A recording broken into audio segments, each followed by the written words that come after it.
Aaron Shriver, Melodies and Memories Music Media. This guy doesn't need any introduction, but Driver Williams. How y'all doing? Thank you for coming on and talking with us for a few minutes. Of course, my Country pleasure. Thunder, dude. Like 18 years ago, I saw you guys here. I think we've done this one probably 12 times. Yeah, I don't know. dude. This is like, I wake up and go, oh yeah, I know this place. So yeah, I think it was like 2006 or so when you first played here. But over the last 18 years, dude, how has touring with Eric Church kind of made you an artist yourself? Like your songwriting, what have your influences? What have you taken from that? You know, as I don't really consider myself an artist so much as Dude, you're an artist. as a songwriter. You know, I'm still not super comfortable behind the mic.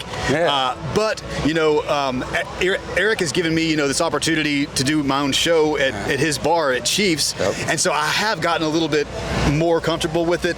But it's always nice to have that guest that I can kind of, you know, lean on a little bit too. But I mean, touring, with Eric, you know, I get to be the rock star kind of metalhead guy that he lets me be. But man, when it's up to me and a chair and a guitar and there's nothing, there's no distortion and, you know, stuff behind me, it's a little nerve-wracking. But I think I'm finally starting to get a little bit more comfortable with it. So. Hell yeah, man, dude. Like I said, we're talking Hall of Fame. You guys rocked that. That was cool, dude. Thank you very much. You're like the front man up there, just rocking it, dude. So a couple songs that you've been a part of lately that I just love. Hang Tight Honey. Yeah. Lainey Wilson, she was here the other night and rocked out. Jackson Dean, he's getting ready to take the stage. Heaven's Betsy. Tell me a little bit about those two songs, man, where they came from. Heaven's Betsy is one of my favorites. Man, I love that. Heaven's Betsy is one of my favorites too, and that was me and Jackson and Benji Davis's first write together. Yeah. Like none of us had ever written together before, and Heaven's Betsy was a title I'd had in my phone for a long time, and I knew that there was a twist that I could do on it. And originally it was a lot lighter and countryer. Like I thought it would be like, you know, this girl named Betsy, and you know, she doesn't need all the finer things in life. She just needs a good man and a good home, and that's the heavens to Betsy. Yeah. And I thought that, but it didn't land quite like I wanted it to. And then Benji was like, man, what if it was like a one-sided conversation, like a walkie-talkie? And I was like, oh my God, okay, how dark are we gonna get?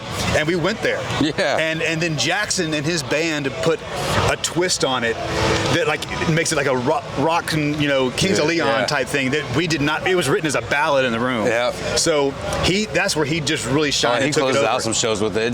Man, it's badass. And I think it's coming out soon. Yeah, I know he has like an acoustic version or something of it out. There's a bunch of different versions, but I think that that's like any song, though, man. Yeah, that's true. But they have cut a version of it, and I'm not sure. I can't really say when it's going to be out, but it's going to be sooner than later, I think. So I try to keep up with you as much as I can. We went and saw LV Shane earlier this year in Chicago. Fan on High, dude. Yeah, man. Where did that song come from, man? 'Cause that's an amazing song. What was your role of bringing that to life? Well, it was my title. I had that hook in my phone for a long time, and LV is just, you know, he's kind of a crazy, you know, dude, kooky dude, and I just, me and Hayes Carl and him wrote that, and I had mentioned that song to Hayes, or that title to Hayes, and he was like, man, you should bring that into LV, and it was a difficult write. It took us a long time for kind of a short, quirky song. It took us a while to get it right, but man, LV is just just so much fun. He killed it live. It was amazing. Does he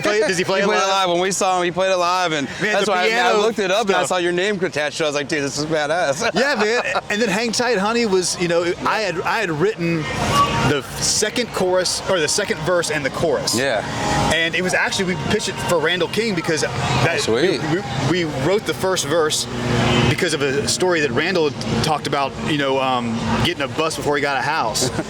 And so it was originally for him, and he passed on it. Oh, man. And but now here he goes. And then we sent it to Lainey, and she came in and changed a few things and made it hers. Dude, it's awesome. She can't go wrong with her. Yeah, I mean, she's blowing up right now. So we talked a little bit about the residency, your own residency, Guitar Town. First off, congrats, dude. Thank you very much. I have not been lucky to see one yet. I'm going to get down there and check one out.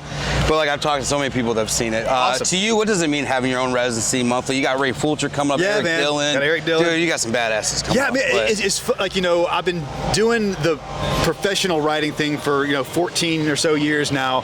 And so, you know, you just look back and then you have collected all these buddies that are super famous and, you know, successful, and you just don't even, it's like, oh yeah, I'll just call Ray.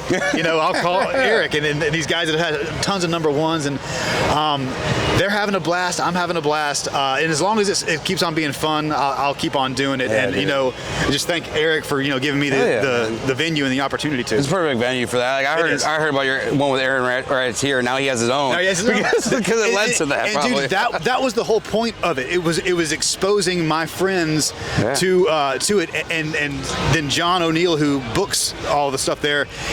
That was my whole intention, was to get my buddies gigs. Yeah, and that's what happened. Yeah. So your first show, your first time you walked up there, I'm sure there was nerves. It was, oh my God, I was so nervous. Did you lock in any faces or anything? Like, did you see anybody familiar? You're like, all right, now I'm good. I think I got through that first song, and then I could kind of breathe a sigh of relief a little bit.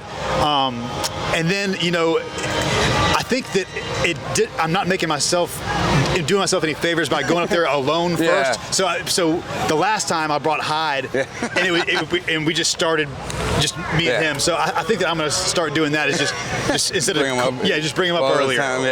This is cool, man. I'm sure you've had huge support from the choir come out. Oh, huge! Yeah, which is a cool. blast. So yeah, we all have been following you for a while, man. So it's Love it, awesome. man. Thank you. The last question I kind of got all the way from back of when you were sitting in the car with your dad judging songs back then. But over the years, man, how have you seen the country music scene evolve, and where do you think it's heading now? 'Cause I feel like we've done a complete 180 lately. Yeah, in country music. We kind of have, man. When we started, it was still soccer mom kind of country.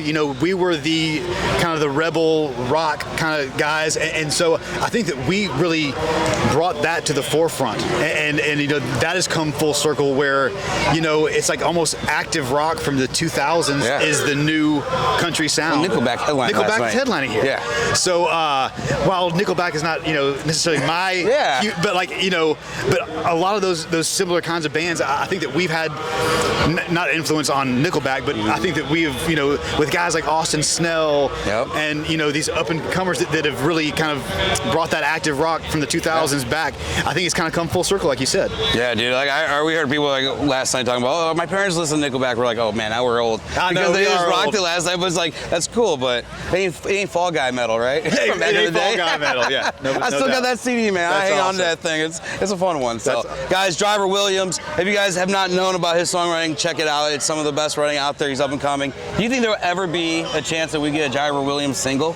Man, I've gotten that question before, and at some point, yes. I'm not going to say no to it. Because you are an artist, man. With what you create on the guitar and on paper, and I appreciate that. And over COVID, I did a metal project, and so I'm just it's some of it's been recorded, so I can't tell if I want to do that kind of thing or my own kind of singer-songwriter thing. So, but I'm not ruling it out, not at all. We're supporting it no matter what. Thank you so much, man. Thank you so much for it, guys. Thank you.